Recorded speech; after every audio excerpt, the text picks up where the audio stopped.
سورہ قاف. بسم اللہ الرحمن الرحیم. قاف والقرآن المجید بل عجبوا ان جاءهم منذر منهم وقال الكافرون هذا شيء عجیب. قاف قسم ہے قرآن مجید کی، بلکہ ان لوگوں کو تعجب اس بات پر ہوا کہ ایک خبردار کرنے والا خود ہی میں سے ان کے پاس آ گیا. پھر منکرین کہنے لگے یہ تو عجیب بات ہے، کیا جب ہم مر جائیں گے اور خاک ہو جائیں گے یعنی کہ دوبارہ اٹھائے جائیں گے پھر سے اٹھا دیا جائے گا؟ یہ واپسی تو بہت ہی عقل سے بعید ہے، یعنی کہ بہت ہی دور لگ گئی یہ بات، تو ہمیں لگتا ہے ہوگا ہی نہیں ایسا. تو حالانکہ زمین کے جسموں میں سے جو کچھ بھی کھاتی ہے وہ سب ہمارے علم میں ہے. سبحان اللہ. زمین ہمارے جسم سے جو کھاتی ہے، ان کا ہمارا جسم جو زمین کے اندر جا کر کے زمین میں مٹی جیسا بن جاتا ہے. اور اللہ سبحانہ تعالیٰ کیا فرما رہے ہیں کہ زمین جو ہمارے جسم کا حصہ کھا لیتی ہے، ہمارے گوشت، ہماری ہڈیاں، پھر ہمارے ناخن، پھر ہمارے بال، یہ ساری چیزیں جو کھا لیتی ہے، اللہ تعالیٰ کیا فرما رہے ہیں یہ سب بھی اللہ کے علم میں موجود ہے. سبحان اللہ، سبحان اللہ، کیا علم ہے اللہ سبحانہ تعالیٰ کا. اور آپ دیکھیں اس واقعے کو سمجھنے کے لیے، اس بات کو سمجھنے کے لیے اگر ایک مثال میں آپ کے سامنے رکھوں کہ جیسے بنی اسرائیل کا ایک شخص جس کی موت قریب آ گئی تو اپنی اعمال نامے سے ڈرتا ہوا اور اپنے اللہ تعالیٰ کے سامنے پیش ہونے سے ڈرنے کی وجہ سے اس نے اپنے بیٹوں سے کہا کہ جب میں مر جاؤں تو میری لاش کو جلا کے راکھ کر دینا، اور جلانے کے بعد اس کی راکھ کا کچھ حصہ پہاڑوں میں، کچھ حصہ دریاؤں میں اور کچھ حصہ زمین پہ بکھیر دینا. تو اس کے بچوں نے ایسے ہی کیا. اس کے مر جانے کے بعد جیسے وہ مرا تو اللہ سبحانہ تعالیٰ نے اس کی جو تمام راکھوں فرشتوں کو حکم دیا، پہاڑوں کے، سمندروں کے اور زمینوں کے سارے ذرات چن کے اٹھا کے لے کے دوبارہ انسان بنا کے کھڑا کر دیا اس کو. اللہ سبحانہ تعالیٰ نے اس سے پوچھا کہ تم نے یہ کیوں کیا تھا، یہ تم کیا چاہتے تھے اس بنا پر؟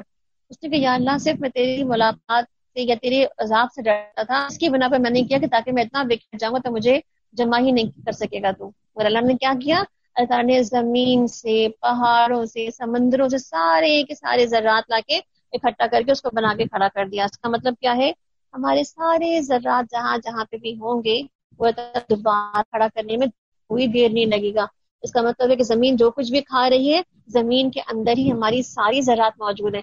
جبھی تو جب سور میں پھونک ماری جائے گی اور جب ہم قبر سے اٹھ کھڑے ہوں گے تو آپ نے سنا ہوگا نا اس کے بارے میں کہ قبر سے جب اٹھ کھڑے ہوں گے تو انسان اس قبر سے ٹڈیوں کی طرح نکل رہے ہوں گے. تو کیسے نکلیں گے، ذرات تھے جبھی تو بن کے نکل گئے نا. تو اللہ تعالیٰ یہاں پہ کیا فرما رہے ہیں کہ یہ سب کچھ اللہ کی کتاب کے پاس لکھا ہوا محفوظ ہے. بلکہ ان لوگوں نے تو جس وقت حق ان کے پاس آیا اس وقت اس کو صاف جھٹلا دیا تھا، اس کی وجہ سے ابھی الجھن میں پڑے ہوئے ہیں. اچھا تو کیا انہوں نے کبھی اپنے اوپر آسمان نہیں دیکھا، کس طرح ہم نے اس کو بنایا ہے اور اس میں کوئی رکھنا بھی نہیں، اور زمین کو ہم نے بچھا دیا اور اس میں پہاڑ جما دیے اور طرح طرح کے خوش منظر نباتات بھی اگا دی. یہ ساری چیزیں آنکھیں کھولنے والی اور سبق دینے والی ہیں ہر اس بندے کے لیے جو رجوع کرنے والا ہو. اور آسمان سے ہم نے برکت والا پانی نازل کیا ہے اور اس سے باغ اور فصل اور غلے اور بلند بلند کھجور کے درخت پیدا کر دیے ہیں جن میں پھلوں سے لدے ہوئے خوشے تہ بتہ لگتے ہیں. یہ انتظام ہے بندوں کو رزق دینے کا، اور اس پانی سے ہم نے ایک مردہ زمین کو زندگی بخشتے ہیں، اور انسانوں کا نکلنا بھی اسی طرح سے ہوگا. جیسے پانی جب پڑتا ہے زمین پہ تو کیسے نباتات نکل پڑتی ہے نا، ایسے ہی اللہ تعالیٰ جو ہے وہ قیامت کے پانی برسائے گا اوپر سے پانی آ جائے گا تو انسان بھی اسی طریقے سے نباتات کی طرح زمین سے نکل پڑے ہوں گے. اور جو بارش کے پانی کی بات ہو رہی ہے، آپ دیکھیں بارش کا پانی مان طہورا ہوتا ہے نا، پاک پانی، اور اسی پاک پانی کے اثرات بھی ہوتے ہیں. تو آپ صلی اللہ علیہ وسلم نے اس پانی میں بعض اوقات اپنا جسم کھول کے جسم سے اپنے پورے جسم کو گیلا بھی کیا، اور لوگوں نے وجہ پوچھی تو آپ نے بتایا کہ یہ پاک پانی ہے، اس کے پاک پانی کی اثرات اور خاصیت بھی ہوتی ہے. تو اب دیکھیں بہت سارے ہمارے یہاں دواؤں میں بھی بارش کا پانی یوز ہوتا ہے. ان سے پہلے نوح علیہ السلام کی قوم اور اصحاب رس اور سمود اور عاد اور فرعون اور لوط کے بھائی اور ایکا والے اور تبا کی قوم کے لوگ بھی جھٹلا چکے ہیں. ہر ایک نے رسولوں کو جھٹلایا، آخرکار میری وعید ان پر حق ہو گئی. کیا پہلی بار تخلیق سے ہم عاجز تھے، مگر ایک نئی تخلیق کی طرف سے یہ لوگ نہیں کہ دوبارہ بنانا کیا مشکل کام ہے، جب میں پہلی دفعہ بنا لیا تھا. تو ہم نے انسان کو پیدا کیا ہے، اس کے دل میں ابھرنے والے وسوسوں تک کو بھی ہم جانتے ہیں. ہم اس کی رگے گردن سے بھی زیادہ قریب ہیں. کتنے قریب ہیں؟ ہمارے رگے گردن سے بھی زیادہ قریب ہے اللہ سبحانہ تعالیٰ. اس کا مطلب کیا ہے کہ ہمارے کہتے ہیں کہ دلوں کا کوئی خیال ہمارے ذہنوں تک بھی نہیں پہنچتا اور اللہ کو خبر ہو جاتی ہے اس کی. ہمارے دل میں کیا چل رہا ہوتا ہے اللہ سب اس بارے میں ہمیں جانتا ہوتا ہے. إذ يتلقى المتلقيان عن اليمين وعن الشمال قعيد ما يلفظ من قول إلا لديه رقيب عتيد. اور دو کاتب اس کے دائیں اور بائیں جانب بیٹھے ہر چیز لکھ رہے ہیں، کوئی لفظ اس کی زبان سے نہیں نکلتا، جسے محفوظ کرنے والا ایک نگران اس کو محفوظ کر لیتا ہے، یعنی کہ لکھ لیتا ہے باقاعدہ. لیکن ہمارے منہ سے جو کچھ بھی نکل رہا ہوتا ہے تو سارا کا سارا ریکارڈ جو ہے وہ مینٹین کیا جا رہا ہوتا ہے. یعنی کہ ہمارے نکلنے والے سارے الفاظ، جسے پیچھے ہم نے بات کی سورہ یاسین میں، کہ جو بھی کچھ ہم بول رہے ہوتے ہیں، جو بھی کچھ ہم کر رہے ہوتے ہیں، جو کچھ بھی ہم پیچھے چھوڑ جا رہے ہوتے ہیں، یہ تمام چیزیں ہماری جو ہے ہمارے ریکارڈ میں مینٹین کر لی جاتی ہیں. سورہ کہف میں ہم نے کیا پڑھا کہ تمام کے تمام جو چھوٹی اور بڑی چیزیں ہیں وہ سب کا سب اس کتاب میں موجود ہیں.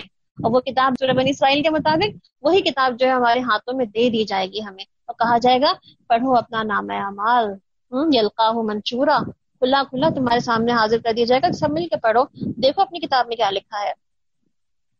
پھر دیکھو کہ وہ موت کی جان کنی حق لے کر آ پہنچی ہے، یہ وہی چیز ہے جس سے تم بھاگ رہے تھے. اور پھر سور پھونک دی جائے گی، اور یہ وہ دن ہوگا جس کا تمہیں خوف دلایا جاتا تھا. ہر شخص اس حال میں آ گیا، اس کے ساتھ ایک ہانک کر لانے والا اور ایک گواہی دینے والا ہے. اور اس چیز کی طرف تم غفلت میں تھے جو ہم نے پردہ ہٹا دیا ہے، جو تمہارے آگے پڑا ہوا تھا. آج تمہاری نگاہ بہت تیز ہے، یعنی آج تم دیکھ لو کہ جو کچھ بھی تمہیں پہلے بتایا جاتا تھا، تمہیں نظر نہیں آتا تھا، آج تمہیں سب نظر آ رہا ہے کہ جنت کہاں، دوزخ کہاں، فرشتے کہاں، عذاب کہاں، ثواب کہاں، سب کچھ نظر آ رہا ہے تمہیں. اس کے ساتھ ہی نے عرض کیا کہ جو میری سپردگی میں تھا وہ حاضر ہے، یعنی کہ جو فرشتے ہمیں اس دن بھی اللہ تعالیٰ کے سامنے پیش کریں گے، جو ہمارے دائیں بائیں بیٹھے ہیں، تو کہا جاتا ہے کہ یہ فرشتے ہمیں اللہ تعالیٰ کے سامنے پیش بھی کریں گے تو کہیں گے یہ ہمارے جو اپنے ہاتھ میں دیا تھا اس کی ذمہ داری، تو یہ حاضر ہے، یہ بندہ، یہ پکڑنے اس کو. حکم دیا جائے گا کہ پھینک دو جہنم میں ہر کافر کو جو حق سے اناد رکھتا تھا اور خیر کو روکنے والا اور حد سے تجاوز کرنے والا تھا، شک میں پڑا ہوا تھا اور اللہ کے ساتھ کسی دوسرے کو خدا بنا بیٹھا تھا. ڈال دو اسے سخت عذاب میں. اس کے ساتھی نے عرض کیا کہ اے ہمارے رب، ہم نے اس کو سرکش نہیں بنایا، یہ خود ہی پرلے درجے کی گمراہی میں پڑا ہوا تھا. یعنی کہ فرشتے بھی اس وقت اپنی بے گناہی کیا کہیں گے کہ اللہ تعالیٰ ہم نے اس کو نہیں کہا تھا سب کچھ کرنے کے لیے، کرتا تو یہ سب کچھ خود ہی جا رہا تھا، ہم تو خالی ریکارڈ ہی مینٹین کر رہے تھے اس کا. جب آپ میں ارشاد ہوا کہ میرے حضور جھگڑا کرو، میں تم کو پہلے ہی انجام بد سے خبردار کر چکا ہوں، میرے ہاں بات پلٹی نہیں جاتی اور میں اپنے بندوں پر ظلم توڑنے والا نہیں ہوں. یوم نقول لجہنم هل امتلأت وتقول هل من مزید. اور جس دن ہم جہنم سے پوچھیں گے کیا تم بھر گئی، تو کہے گی کہ یہاں کچھ اور بھی ہے. آپ نے فرمایا کہ جہنم برابر کہتی رہے گی کچھ اور ہے کچھ اور ہے، تو آخر کار اللہ سبحانہ تعالیٰ اپنا قدم اس کے اوپر رکھ دیں گے تو کہے گی کہ بس میں بھر گئی، اب مجھے کچھ نہیں چاہیے. یعنی کہ جہنم میں اتنی گنجائش ہے. وَأُزْلِفَتِ الْجَنَّةُ لِلْمُتَّقِينَ غَيْرَ بَعِيدٍ. اور جنت متقین کے قریب لے آئی جائے گی، کچھ دور نہ ہوگی. ارشاد ہوگا کہ یہ ہے وہ چیز جس کا تم سے وعدہ کیا جا رہا تھا، ہر اس شخص کے لیے جو کہ بہت رجوع کرنے والا اور بڑی نگہداشت کرنے والا تھا، جو بن دیکھے رحمان سے ڈرتا تھا اور جو قلب منیب لی ہوئی آیا تھا. داخل ہو جاؤ جنت میں سلامتی کے ساتھ، یہ ہمیشہ کا دن ہوگا. اللہ تعالیٰ کیا فرما رہے ہیں کہ کیا ہوگا کہ جو لوگ اپنے دل اور دماغ کو اس طرح سے قلب منیب لے کر آئے ہوں گے یا اواب بن کر آئے ہوں گے، ان کے لیے کیا کہا جائے گا کہ تم جنت میں داخل ہو جاؤ سلامتی کے ساتھ، یہاں ہمیشہ ہمیشہ رہو گے. تو اہل جنت کی صفات نظر آ دی یہاں پہ. کون اہل جنت کون ہے؟ جو اواب ہیں. ابھی اواب کے بارے میں بات کرتے ہیں کہ جو اواب ہیں، جو حفیظ ہیں، حفاظت کرنے والے ہیں اپنے فرائض کی، اپنی حرمتوں کی. اور اواب کون ہے؟ جو اطاعت کا راستہ اختیار کرتے ہیں اور جو قلب منیب لے کر آتے ہیں، یعنی کہ ڈرنے والا دل لے کر آتے ہیں، جو بار بار پلٹنے والا دل ہوتا ہے، بار بار رجوع کرنے والا دل ہوتا ہے. حضرت عباس کہتے ہیں کہ تسبیح کرنے والا جو ہے وہ اواب ہے. یعنی کہ ابن عباس کہتے ہیں تسبیح کرنے والا اواب ہے. اور الحمدللہ ہم نے بہت سی تسبیحات تو دیکھ ہی لی ہیں، الحمدللہ بہت سی تسبیحات آپ کی زندگی میں شامل ہو گئی ہوں گی، تو وہ سمجھ لیں کہ اواب کون ہے جو تسبیح کرتا ہے. عبید کہتے ہیں کہ ہر مجلس میں اللہ سے مغفرت مانگنے والا اواب ہے. اس کے علاوہ احادیث سے پتہ چلتا ہے ہمیں کہ چاشت کی نماز کی حفاظت کرنے والا اواب کہلاتا ہے. تو چاشت کی نماز اگر آپ نے اس رمضان سے شروع کر دی ہے تو الحمدللہ اس کو رمضان کے بعد بھی کیری آن کیجیے گا، بیکاز کہ یہ اوابین کی نماز ہے بیسیکلی.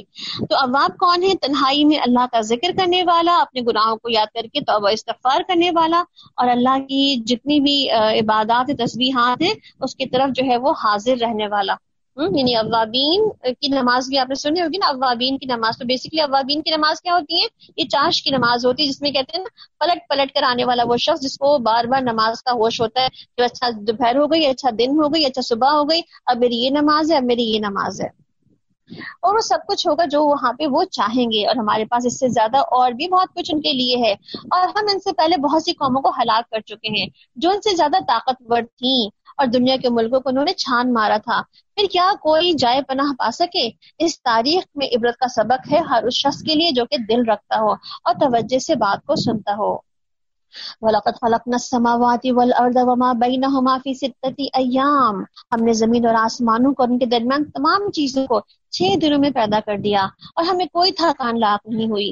بس اے نبی صلی اللہ علیہ وسلم، فاصبر علی ما یقولون وسبح بحمد ربک قبل طلوع الشمس وقبل الغروب ومن اللیل فسبحه وادبار السجود، کہ صبر کرو اور اپنے رب کے حمد کے ساتھ تسبیح بیان کرتے رہو طلوع آفتاب بے آفتاب سے پہلے، اور رات کو جب تسبیح کرو اور سجدوں سے فارغ ہونے کے بعد بھی۔ کہ تسبیح کرنا، کثرت سے تسبیح کرنی ہے، بار بار تسبیح کرنی ہے۔ اللہ کو محبوب بندے وہی ہیں جو کثرت سے تسبیح کرتے ہیں، بار بار تسبیح کرتے ہیں، صبح اور شام تسبیح کرتے ہیں۔ اور اس کے علاوہ جو ہے بہت سی تسبیحات اور بھی ہیں، جیسے ام ہانی کہتی ہیں کہ جب وہ بہت ہی بوڑھی ہو گئی تو انہوں نے کہا کہ آپ صلی اللہ علیہ وسلم سے کہ مجھے کوئی ایسی تسبیح بتا دیں جو میں بہت زیادہ عبادتیں تو نہیں کر پاتی، تو کوئی کم چیزیں مجھے بتا دیں تاکہ میں کر پاؤں۔ تو ام ہانی کچھ کہا گیا، آپ صلی اللہ علیہ وسلم فرمایا کہ 100 دفعہ اللہ اکبر غلام آزاد کروانے کے برابر ہے، 100 دفعہ الحمدللہ زین کی گھوڑے کسنے کے برابر ہے، 100 دفعہ سبحان اللہ صدقہ و خیرات کے برابر ہے، اور 100 دفعہ لا الہ الا اللہ زمین اور آسمان کو بھر دیتا ہے، اور 100 دفعہ سبحان اللہ کہنا جو ہے اس سے 1000 نیکیاں ملتی ہیں۔ تو آپ دیکھیں، آپ صرف سبحان اللہ، الحمدللہ، اللہ اکبر ولا الہ الا اللہ، کتنی نیکیاں ہمیں صرف اتنا کہنے سے ہی مل جاتی ہیں۔ اس کا مطلب کہ ساری تسبیحات ہمیں کرنے کی ضرورت ہے۔ اور سنو، جس دن منادی کرنے والا ہر شخص قریب ہی سے پکارے گا، جس دن سب لوگ سور کی آواز کو برحق سن رہے ہوں گے، وہ زمین سے مردوں کے نکلنے کا دن ہوگا۔ ہم ہی زندگی بخشتے ہیں اور ہم ہی موت دیتے ہیں، ہماری طرف ہی تم سب کو پلٹنا ہے۔ جب زمین پھٹے گی اور لوگ اس کے اندر سے نکل کر تیز بھاگے جا رہے ہوں گے، یہ حشر ہمارے لیے بہت ہی آسان ہے۔ اے نبی صلی اللہ علیہ وسلم، جو یہ باتیں لوگ بنا رہے ہیں انہیں ہم خوب جانتے ہیں، اور تمہارا کام ان سے جبرن بات منوانا نہیں، بس تم اس قرآن کے ذریعے سے ہر شخص کو نصیحت کرو جو میری تنبیہ سے ڈرتا ہو۔ سورہ زاریات۔ بسم اللہ الرحمن الرحیم۔ والزاریات ذروا فالحاملات وقرا والجاریات یسرا فالمقسمات امرا۔ قسم ہے ان ہواؤں کی جو گرد اڑانے والی ہیں، پھر پانی سے لدے ہوئے بادل اٹھانے والی ہیں، پھر نرم رفتار کے ساتھ چلنے والی ہیں، پھر ہر ایک بڑے کام یعنی بارش کی تقسیم کرنے والی ہیں۔ حق یہ ہے کہ جس چیز کا تمہیں خوف دلایا جا رہا ہے وہ سچی اور جزائے اعمال ضرور پیش آنی ہے۔ ان کے یہ کام اللہ تعالیٰ نے جو آسمانوں پر ہواؤں کو دے رکھا ہے، اللہ کیا فرما رہے ہیں کہ یہ کام کون کر سکتا ہے، کون کروا سکتا ہے؟ ہم میں سے کوئی ہواؤں کو کچھ حکم دے سکتا ہے کرنے کے لیے؟ تو کہا جا رہا ہے کہ جس نے یہ سارا کام کیا ہے، جو یہ ہواؤں سے یہ سارا کام کروا سکتا ہے، تو اس کے لیے کوئی چیز بھی کرنا کیا مشکل ہے۔ وَالسَّمَاءِ ذَاتِ الْحُبُكِ، اور قسم ہے مختلف شکلوں والے آسمانوں کی، مختلف شکلوں والے آسمان کی، یعنی کہ آسمان تو ایک ہی شکل کا ہے ویسے، مگر بعض اوقات آپ کو اس میں سے رنگ نظر آتے ہیں، مختلف بادل نظر آتے ہیں، اس کے اوپر ڈفرنٹ شکلوں اور شیپس کے جو ہیں آتے جاتے رہ رہے ہوتے ہیں، کبھی کس رنگ کے کبھی کس رنگ کے۔ تمہاری بات ایک دوسرے سے مختلف ہے، اس سے وہی برگشتہ ہوتا ہے جو کہ حق سے پھرا ہوا ہو، یعنی وہی پھر جاتا ہے اس باتوں سے جو حق سے پھر جاتا ہے۔ مارے گئے قیاس سے حکم لگانے والے جو جہالت میں اور غفلت میں مدہوش ہیں، پوچھتے ہیں کہ آخر وہ روز جزا کب آئے گی؟ اس سے کہو کہ اس روز آئے گی جب یہ لوگ آگ پر تپائے جائیں گے اور کہا جائے گا چکھو اپنے فتنے کا مزہ، یہ وہی چیز ہے جس کا تم جلدی مچا رہے تھے۔ البتہ متقی لوگ اس روز باغوں اور چشموں میں ہوں گے، اور جو کچھ انہیں ان کا رب دے گا اسے خوشی خوشی لے رہے ہوں گے، اور اس دن کے آنے سے پہلے یہ نیکوکار تھے، راتوں کو کم ہی سوتے تھے، پھر وہی رات کے پچھلے پہر معافی مانگتے تھے، اور ان کے مالوں میں حق تھا سائل اور محروم کے لیے۔ یعنی کہ راتوں کو کم سونے والے ہی پھر محسن ہوتے ہیں، یعنی کہ جاگ کر کے اپنی نمازوں کا اہتمام کرنا، استغفار کی کثرت کرنا، اللہ سے دعائیں مانگنا، اور رات کے آخری سرے پر جو آسمانی دنیا پر اللہ نزول کرتے ہیں اللہ سبحانہ تعالیٰ، اس وقت جو ہے ان سے اپنی گناہوں پر استغفار مانگنا اور اپنی دعاؤں کو جو ان کے سامنے رکھنا۔ وَفِي الْأَرْضِ آيَاتٌ لِّلْمُوقِنِينَ، اور زمین میں بہت سی نشانیاں ہیں یقین لانے والوں کے لیے، اور خود تمہارے اپنے وجود میں بھی، کیا تم کو یہ سوچتا نہیں کہ آسمان ہی میں ہے تمہارا رزق بھی اور وہ چیز بھی جس کا تم سے وعدہ کیا جا رہا ہے؟ بس قسم ہے آسمان اور زمین کے مالک کی کہ یہ حق ہے، ایسی ہی یقین جیسے کہ تم بول رہے ہو۔ اے نبی صلی اللہ علیہ وسلم، ابراہیم علیہ السلام کے معزز مہمانوں کی بات بھی تمہیں پہنچی ہے کہ جب وہ اس کے ہاں آئے تو آپ کو کہا کہ آپ کو سلام ہے، انہوں نے کہا کہ آپ لوگوں کو بھی سلام ہے، کچھ ناشنا سے لوگ ہیں۔ پھر وہ چپکے سے اپنے گھر والوں کے پاس گیا اور ایک موٹا تازہ بچڑا لا کر مہمانوں کے آگے پیش کر دیا۔ اس نے کہا کہ آپ حضرات کھاتے نہیں ہیں۔ پھر وہ اپنے دل میں ان سے ڈرا، انہوں نے کہا کہ ڈریے نہیں، ہم ایک ذی علم لڑکے کی بشارت دینے کے لیے حاضر ہوئے ہیں۔ اور یہ سن کر اس کی بیوی چیختی ہوئے آگے بڑھی اور اس نے اپنا منہ پیٹ لیا اور کہنے لگی، بوڑھی اور بانجھ۔ انہوں نے کہا کہ یہی کچھ فرمایا ہے تمہارے رب نے، اور وہ حکیم اور سب کچھ جانتا ہے۔ یہاں پہ ابراہیم علیہ السلام کی بہت خوبصورت مہمان نوازی نظر آ رہی ہے ہمیں۔ کیسے مہمان ہیں آپ دیکھیں کہ مہمان آتا ہے تو فوراً ہی اس کو بہترین سی چیز جو ہے وہ آفر کر دیتے ہیں، یہ پوچھے بغیر کہ آپ ٹھنڈا لیں گے گرم، آپ کھائیں گے کہ نہیں کھائیں گے، کچھ بغیر پوچھے بھی بس لا کے انہوں نے ٹھیک ٹھاک سے کھانا جو بنا ہوا تھا گھر میں، جو کہ اچھا خاصا بنا ہوا تھا، تو وہ لا کے ان کے سامنے رکھ دیا۔ تو مہمانوں کو اچھی چیز آفر کرنا بھی بہترین مہمان نوازی ہے۔ اسی طرح آپ دیکھیں کہ سامنے کھانا رکھنا اور پھر بیٹھ کے بھی دیکھنا بھی کہ مہمان کھا بھی رہے کہ نہیں کھا رہے، یہ بھی مہمان نوازی کا حصہ ہے۔ اسی وقت ان سے بہت جلدی جلدی باتیں کر کے ایسا نہ لگانا کہ جیسے کہ لگے مہمان کو کہ بس وہ آیا ہے تو اب اس کو چلے جانا چاہیے، یعنی کہ اس کو بھگانے کی جلدی ہو رہی ہے، تو ایسا بھی نہیں انہوں نے کیا، بلکہ ان کو اطمینان سے بیٹھنے دیے، چیزیں سامنے رکھی۔ مہمان کو بھی دعوت قبول کر لیجیے، بعض وقت جو ہے مہمان چلے آتے ہیں کبھی ان ایکسپیکٹڈ بھی، اور آپ کے گھر میں کوئی اور دعوت بھی ہو رہی ہوتی ہے، اس کا کھانا وغیرہ پکا ہوتا ہے، تو آپ جب ان کے سامنے وہ سب کچھ رکھ دیتے ہیں تو وہ شرمندہ ہو رہے ہوتے ہیں دل میں کہ میں تو بلا وجہ آ گئی آپ کی دعوت خراب کرنے، اور میں نے تو آپ تو کسی اور کے لیے بنایا تھا۔ مہمانوں کے سامنے جو کچھ رکھ دیا گیا مہمانوں کو قبول کرنا چاہیے، وہ اس کا حصہ تھا، وہ اس کی دعوت تھی۔ کہتے نا بعضوں کا بغیر مانگے بھی دعوت ایسی ہو جاتی ہے۔ پھر آپ دیکھیں کہ انہوں نے خود خدمت کی اپنے مہمانوں کی، یہ نہیں نوکروں سے کہا کہ جاؤ بھائی سامان لے کر آؤ، جاؤ بھائی یہ کافی موازے لگا رہے ہوتے ہیں، اچھا وہ پانی بھی لانا، اچھا چائے بھی لے کے آنا، اچھا فلاں دیکھو بسکٹ رکھا ہوا ہے، فلاں دیکھو کیک رکھا ہوا ہے، فلاں جگہ پہ مٹھائی رکھی ہوئی ہے، آوازیں لگا رہے ہوتے ہیں نا پیچھے سے اپنے یا تو بچوں کو یا پھر جو کام کرنے والے ان کو، تو ایسے نہیں کرتے بلکہ پراپرلی جو ہے وہ خدمت کر رہے ہوتے ہیں۔ ٹھیک ہے، پھر مہمانوں کو وقت بھی دینا، یعنی ان کے پاس بیٹھنا، ان کو ٹائم دینا، یہ نہیں کہ بچوں کو بٹھا دیا، نوکروں کو بٹھا دیا، کہا کہ اچھا تم جا کے دیکھ لو، ہم آپ کچن میں مصروف ہیں۔ تو ہونا یہ چاہیے مہمانوں کو خود ہی ٹائم دیا جائے، اور پھر کھانا اصرار کے ساتھ کھلانا، یہ بھی مہمان نوازی ہے۔ مہمان نوازی پر بولنے کے لیے تو بہت سارا کچھ ہے، مگر ہم اتنا سارا کچھ ابھی وقت نہیں رکھتے اس کے لیے، تو انشاءاللہ العزیز کبھی اور بھی جو ہے مہمان نوازی پہ بات کریں گے تو انشاءاللہ تفصیل سے اور مزید باتیں ہوں گی اس میں۔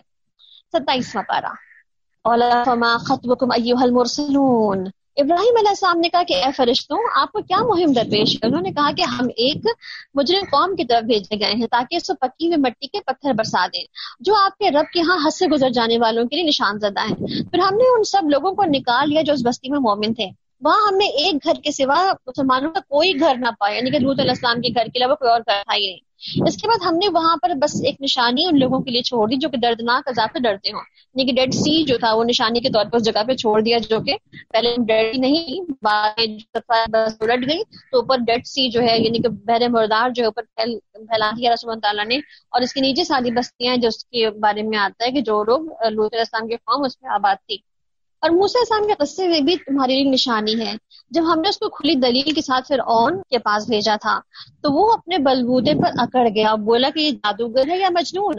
آخرکار ہم نے اسے اس کے لشکروں کو پکڑا، اس کو سمندر میں پھینک دیا اور ملامت زدہ ہو کر رہ گیا۔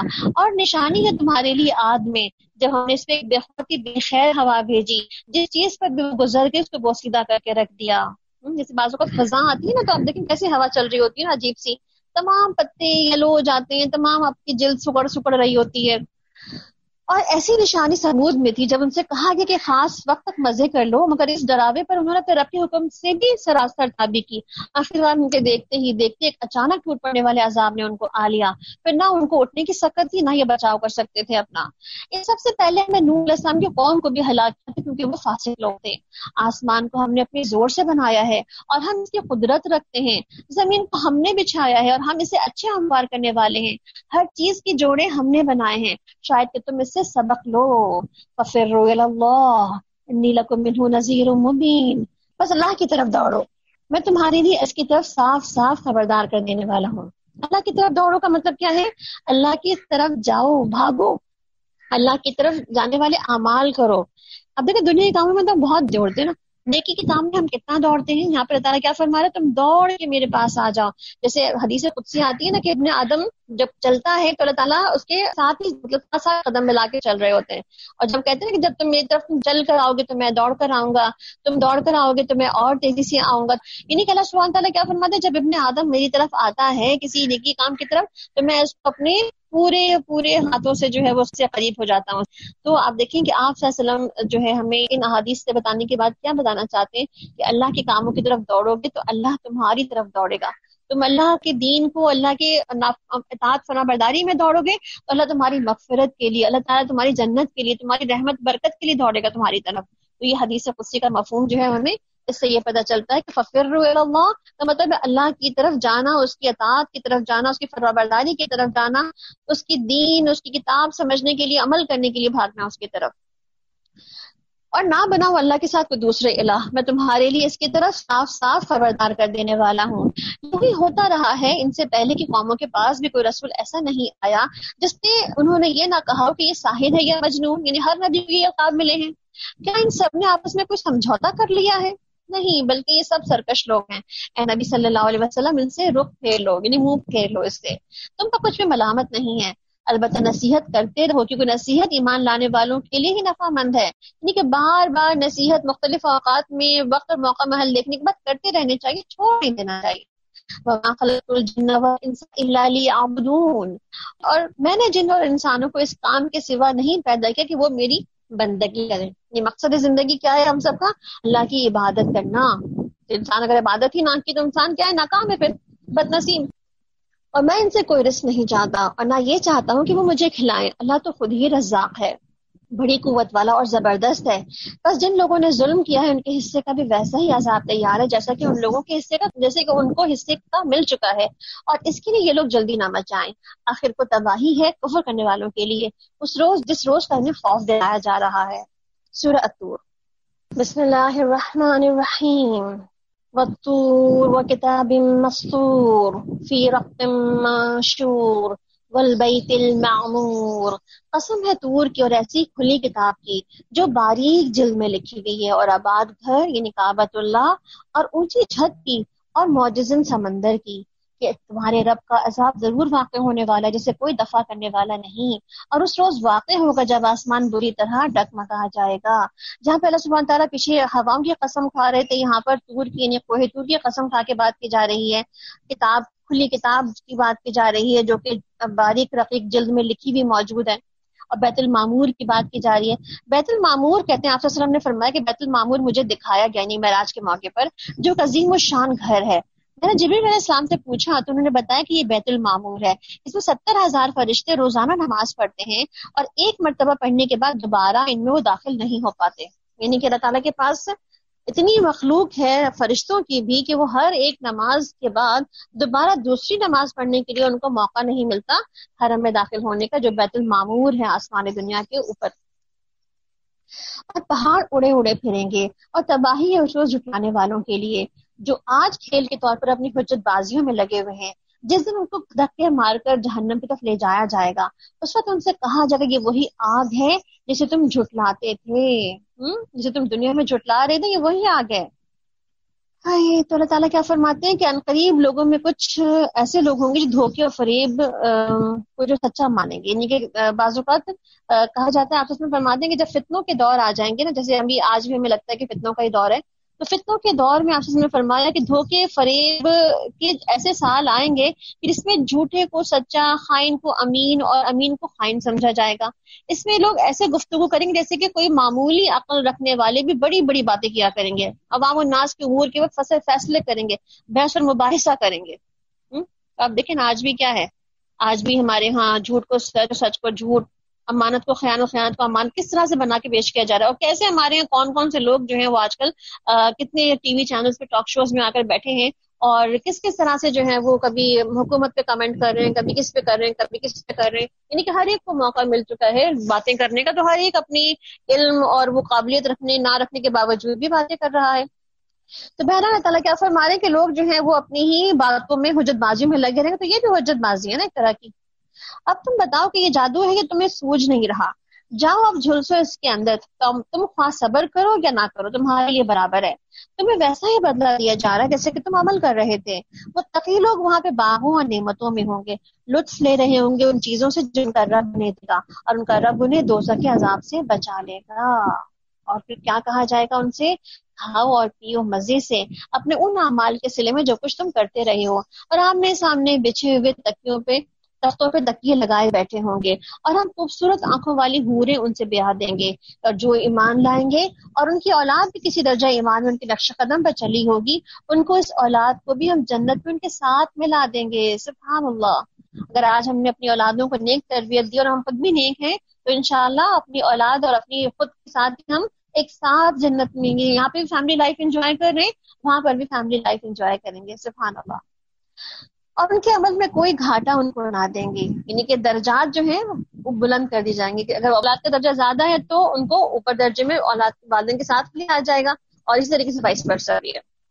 ہر شخص اپنے کسب کے عوض رہن ہے، اور ان کو ہر طرح کے پھل اور گوشت اور جس چیز کو بھی ان کا جی چاہے گا خوب دیے چلے جائیں گے، اور وہ ایک دوسرے سے جامع شراب لے رہے ہوں گے جس میں نہ کوئی بدگوئی ہوگی نہ ہی کوئی بدکرداری، اور ان کی خدمت میں وہ لڑکے دوڑتے پھر رہے ہوں گے جو انہی کے لیے مخصوص ہوں گے، اور ایسے خوبصورت جیسے کہ چھپا کر رکھے ہوئے یہ موتی ہیں۔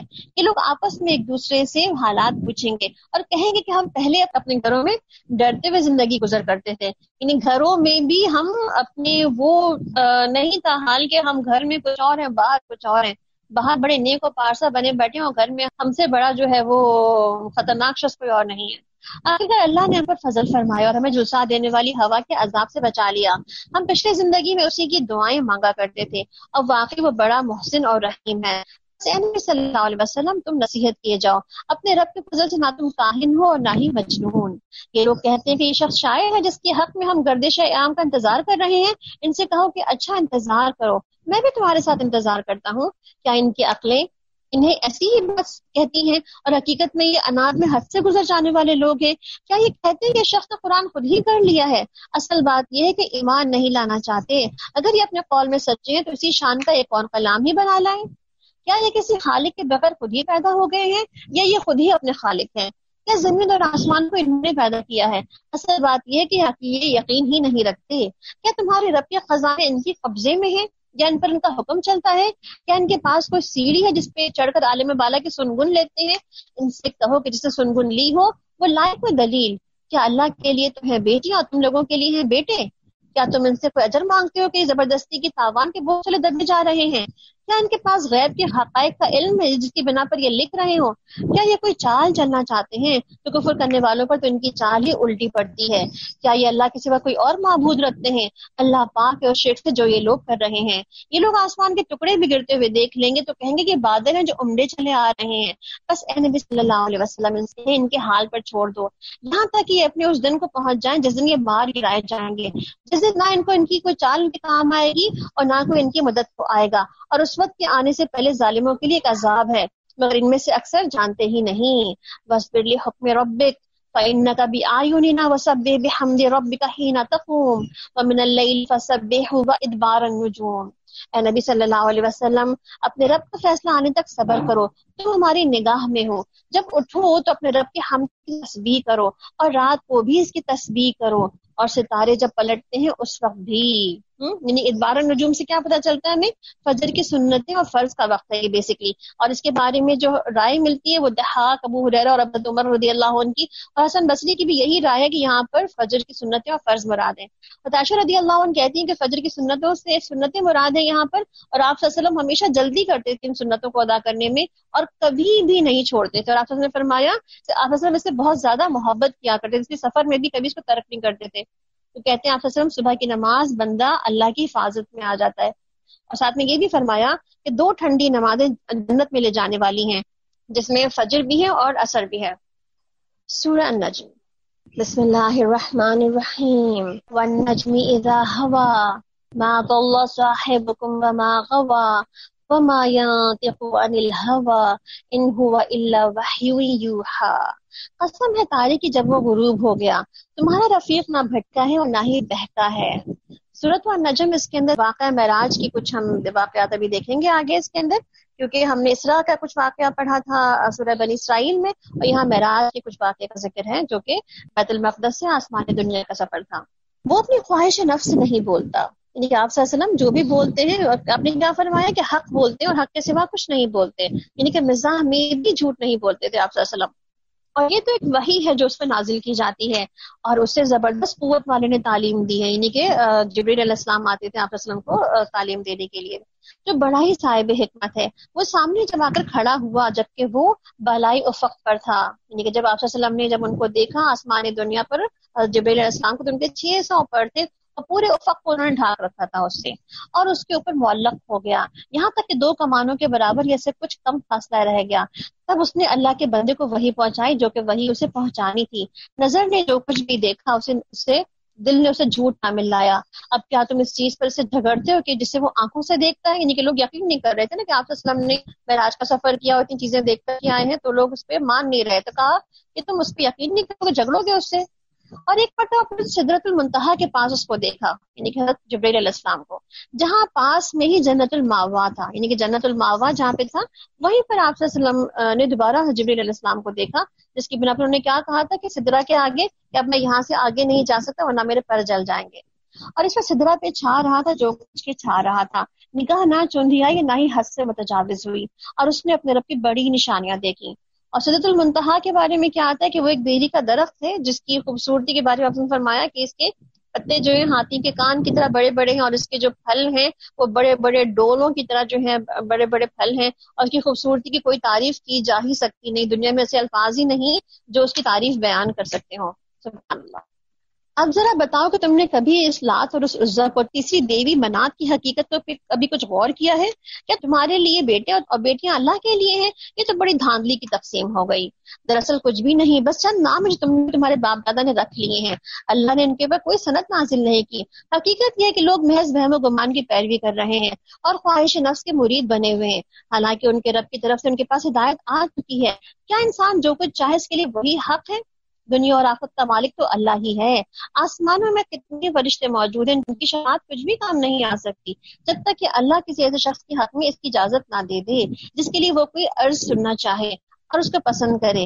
جو لوگ آخرت کو نہیں مانتے وہ فرشتوں کو دیویوں کے نام سے موسوم کرتے ہیں، حالانکہ اس معاملے کا انہیں کچھ بھی علم نہیں، وہ محض گمان کی پیروی کر رہے ہیں، اور گمان حق کی جگہ پر کچھ بھی کام نہیں دے سکتا۔ بس اے نبی صلی اللہ علیہ وسلم، جو شخص ہمارے ذکر سے منہ پھیرتا ہے اور دنیا کی زندگی کے سوا جسے کچھ مطلوب نہیں، اسے حال پہ چھوڑ دو، یعنی کہ لوگوں کو ان کے حال پہ جینے دو، بات بتانے سمجھانے کے بعد۔